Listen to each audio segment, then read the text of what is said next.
Il était une fois, en Chine, un garçon qui s'appelait Aladdin. Il voulait toujours jouer, courir avec ses copains et faire des bêtises.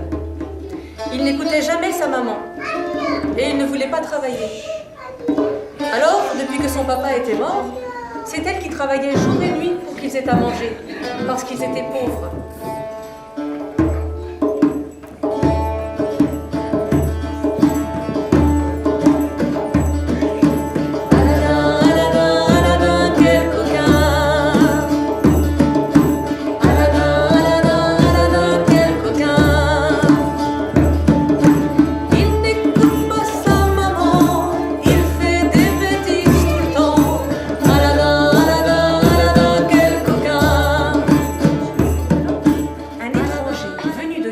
S'approcha de lui. Il était richement habillé et il portait des bagues en or à chaque doigt.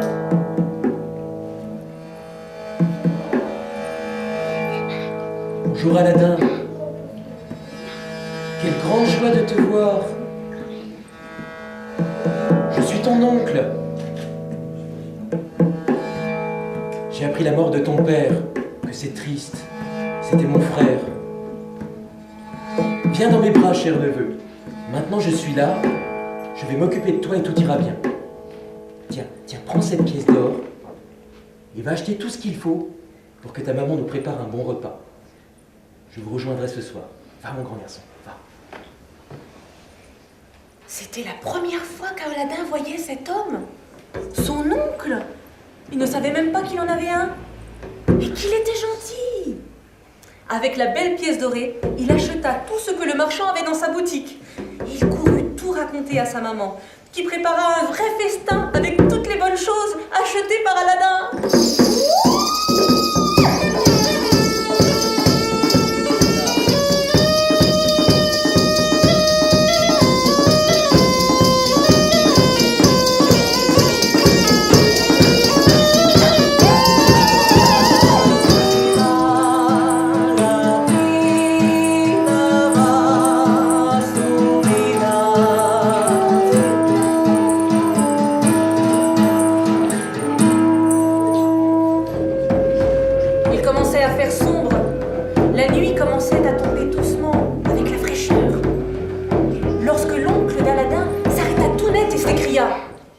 Nous voici arrivés.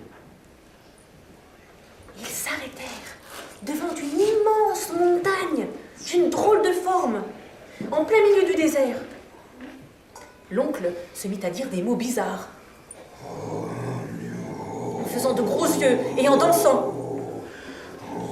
Et alors la montagne se mit à bouger. Et un trou large comme Aladdin s'ouvrit en plein milieu.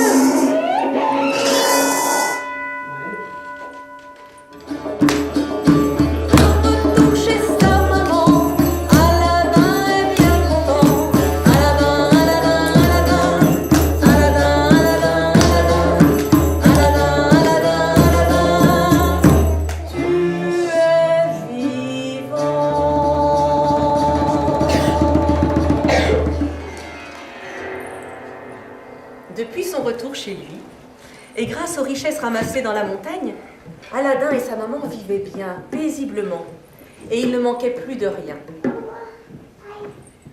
De rien? Quelque chose manquait à Aladdin, son vœu le plus cher, se marier avec la belle princesse, dame lune des lunes. Il prit la lampe magique et la frotta.